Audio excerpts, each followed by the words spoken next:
Hello and welcome to this week's edition of Politics Today, and in this programme we'll be discussing how corporations are cancelling individuals based on their own political views, and we're saying, is this a danger to free speech and democracy in our country? And in this programme today I'm joined by Maureen Martin, who is the President of the Christian People's Alliance, together with Robert Harris, a Voice for Justice UK. So welcome to the programme. Maureen, I'll start off with you. Do you want to just give us an update on some of the work being done by the Christian People's Alliance? I know that you've got a series of by-elections that you're getting involved in, but what also has the Christian People's Alliance been up to? We're really focusing on the by-elections at the moment because there's so many that have come so quickly because of all these sudden resignations of MPs. Hermitage and Gardens, we've just completed that one. The turnout was very, very low, 22%. That's very low. Very low turned out for that. So I don't know if it bodes for the general election next year. We'll wait and see.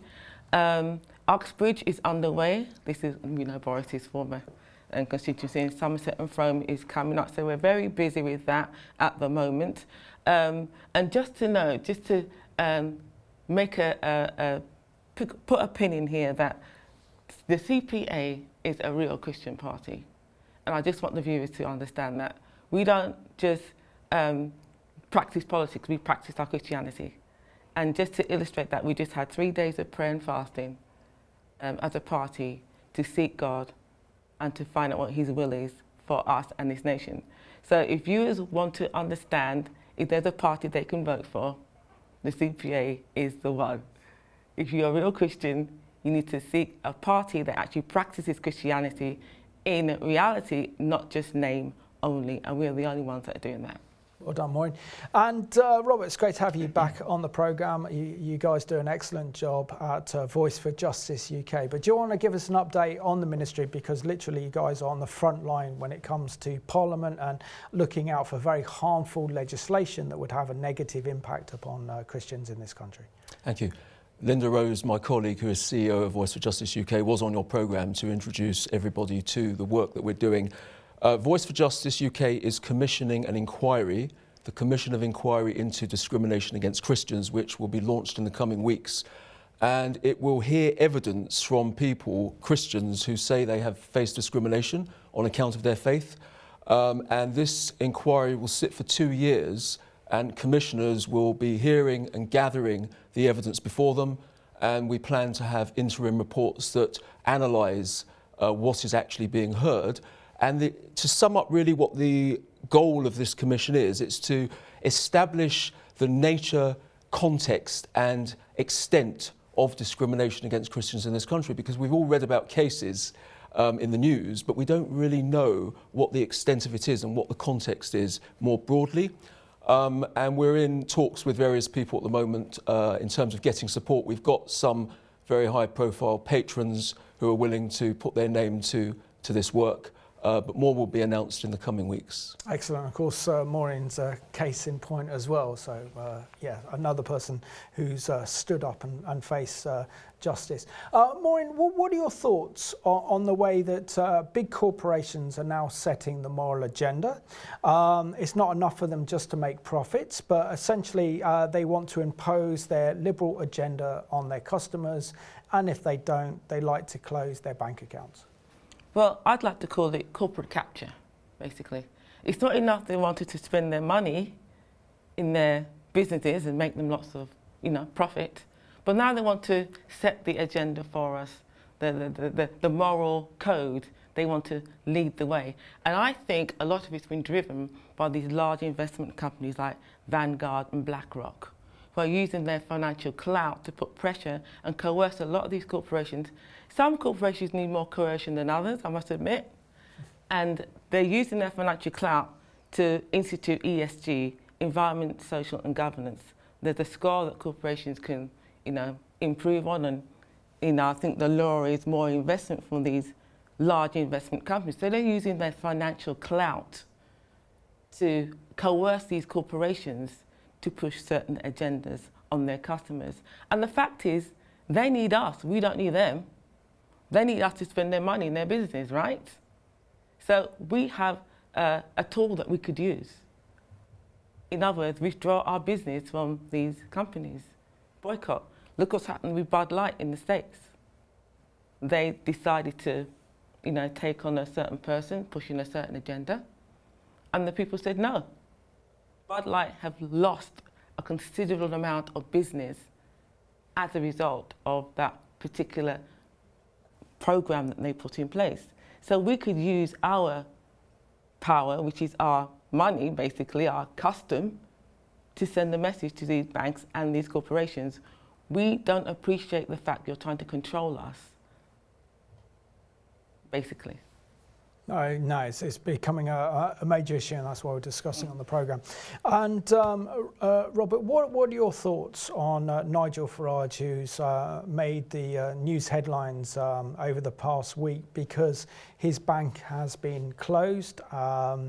It seems to be because of his own political views, namely Brexit, and that 9 other banks won't accept him to become one of their clients, so he effectively doesn't have a bank account in this country, and he said that without a bank account he's not a real person in this country. Just share with us your thoughts on this story regarding Nigel Farage, and how we've seen over a number of years a number of prominent people have had their bank accounts closed because of their political views.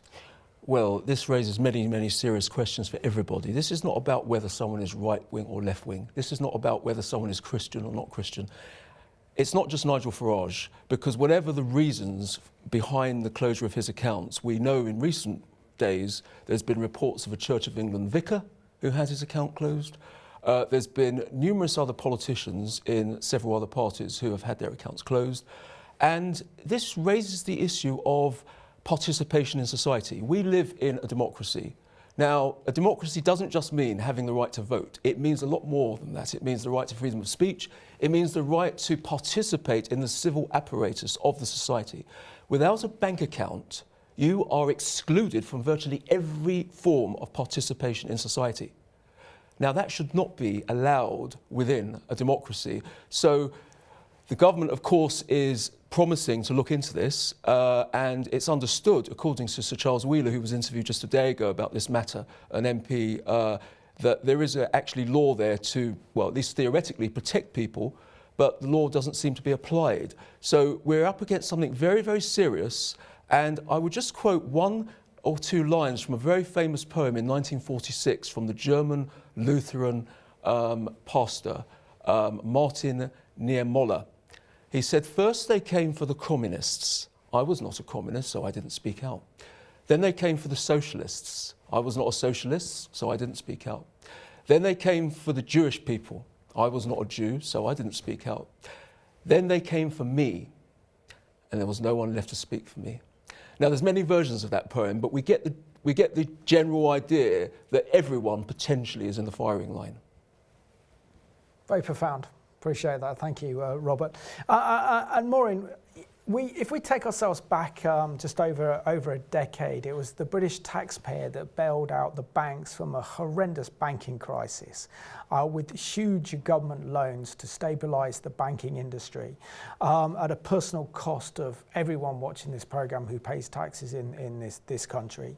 And yet it seems that our banks now are adopting what is known as the Chinese social credit system, whereby you get credit, you have a bank account, if you apply the rules set out by banks and businesses and corporations and come under their worldview. Indeed. Well, they love China. They really like what China's doing. The idea behind embracing China was that China would look at the West and say, "Oh, West is so wonderful. Let's kind of, follow the West and free our people and become a democracy." But no, what happened is, yes, we embrace China, but our corporate elites want to be more like China because they like the way China controls their people. They like the fact that China has basically a lockdown on their population. They really like that, and they want to do the same to us. So instead of us influencing them, they have been able to influence us and infiltrate our systems. And the banking system is just another example of that infiltration. Look at what happened with the Canadian truckers. Trudeau used his emergency powers to basically chastise penalise anyone who even gave to the cause of the strike, not just the people involved on the front line, and who even financially contributed to the cause. That is totally and utterly unacceptable. And it's just an example of how they use all the levers of society to try and control the people. And that's why they love China, because China's been able to do that with their social credit score. And there's also an important aspect that China is a totalitarian regime. There's no democracy, there is no freedom, and it's total government control. Robert, what concerns me the most about this story involving particularly Nigel Farage with having his own personal bank closed, him not being able to get a bank account, and is effectively the banking industry has declared war on him. And others have followed suit, is the fact that this is happening now before the implementation of a digital currency. Once we have a digital currency and there's no cash, this makes it much easier for governments, for corporations to close people's accounts. We don't like your views on this social issue or that social issue. We don't like what you've said regarding Brexit or gender or equality.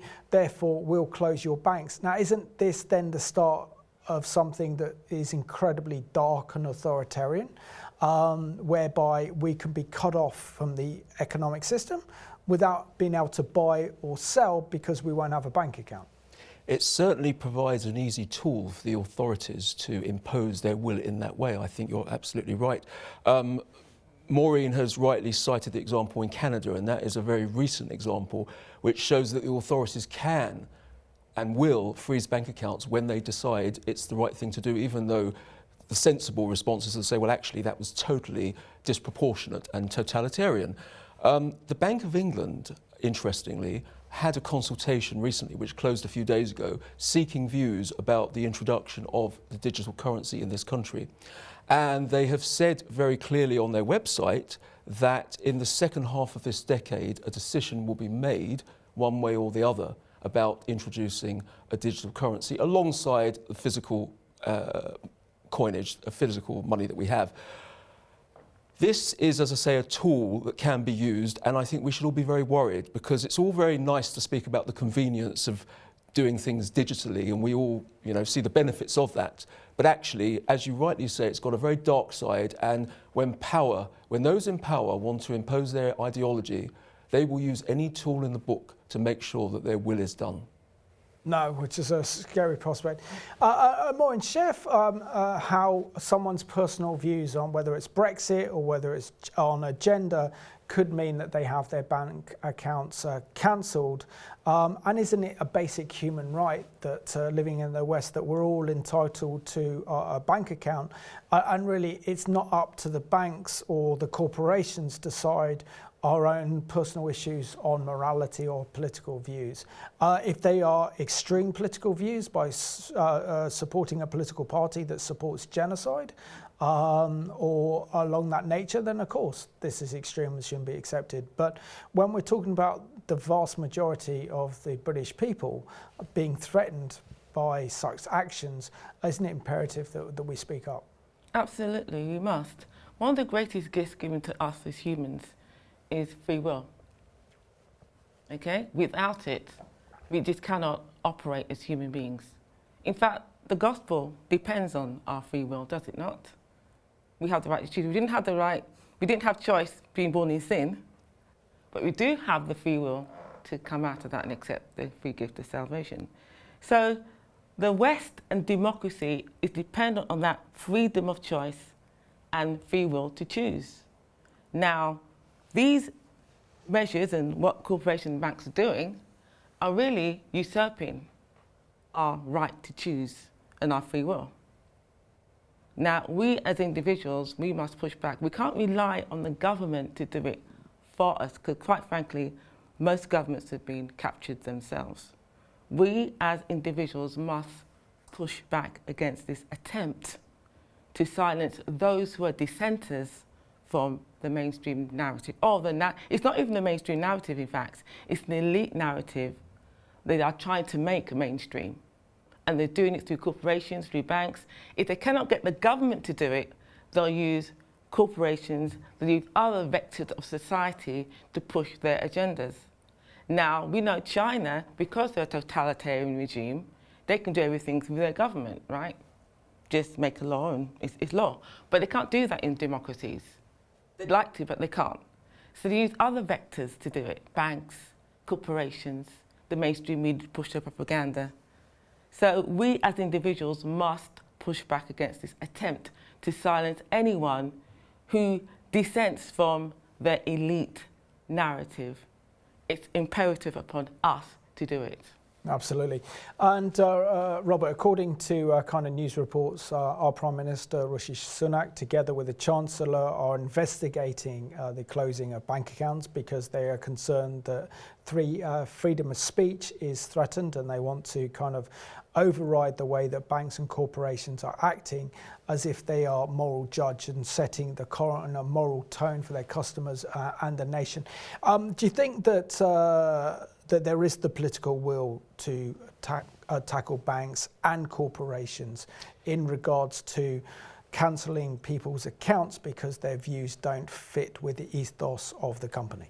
I'd like to think the political will is there, because the current government is made up of politicians who themselves could one day find themselves in the firing line. According to Nigel Farage's piece in the Daily Telegraph a few days ago, he does claim that Germany and a few other countries, there's a legal right to have a bank account. Now, I would like to see our law here in the UK, well, it would have to be in the different jurisdictions, but in England, Scotland, Wales, I think there should be something enshrined into law that actually means that everyone has a legal right to a bank account. And only in the most extreme cases of people who are a severe threat to society should perhaps have their accounts suspended. But that would be in the most extreme and rarest of cases.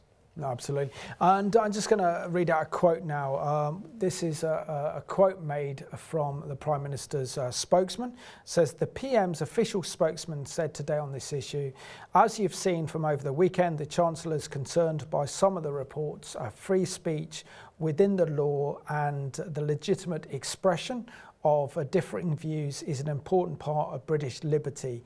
How can British liberty be protected from rogue corporations? Well, I hope that what the Prime Minister's representative said is not just, just giving it lip service. We hope. We hope that the government and the Prime Minister is serious about looking into this and actually doing something about it. Now, the definitions of what British liberty is have changed over the years. We've seen like things called British values, are not the same as what they used to be. However, British liberty, as I understand it, is still based upon that old document called the Magna Carta. Now, we still have the right for free speech, we still have the right to express our religion. So what is happening right now is very concerning, because it appears as though there are certain organisations, banks and corporations who are imposing their will upon us. Now, the government can do something about it. As Robert has said, there should be maybe something in law that guarantees a person a bank account. However, I'm a bit wary of the government getting too involved in these things, because then are we going down the road of China, where the government is telling everyone what to do about everything? So we do have to be careful about how this is navigated. I think the best pushback is from the people. When we push back and make our power known, our power is our money, our disposable income is our power. And we need to do something in terms of us pushing back as a nation to say, no, we do not accept this. We need to take a leaf out the Americans' book, because as a population, they are much more engaged and much more willing to push back and make a statement, say, no, we do not want this, we reject your agenda. So we do have to look at the bigger picture and maybe be a bit wary of too much government involvement, some but not too much. So those are my thoughts on the matter. And I have to ask you, Robert, do you think there's legislation in place? So if we take an example that a Christian has had their bank accounts closed because their views on gender or some of the other social liberal issues that seem to be the mantra of these big corporations now, is there any legislation that can be used in their defence if they find out that their bank account has effectively been closed? In the defence of the banks? In defence of the individual from the banks? Well, as I think I cited earlier, there does seem to be some law in place that allows somebody to make an appeal to the Ombudsman or the Financial Conduct Authority in the event that their bank accounts have been closed without any explanation. But it's understood that there's no proper enforcement of that process. Sir Charles Walker, who cited this law just a few days ago on television. So there is a question about what the law is, but also enforcement. And if you don't have enforcement, then the law effectively doesn't have any teeth. I think that's really what it all hangs on. You need enforcement, because all our rights are precious, all our freedoms are precious, whoever we are, whatever side of the political spectrum we stand on. And if you don't have proper due process in place, then authorities can just wield their decisions over people without any appeals process, without any accountability, and that really is not acceptable in a democracy. Absolutely.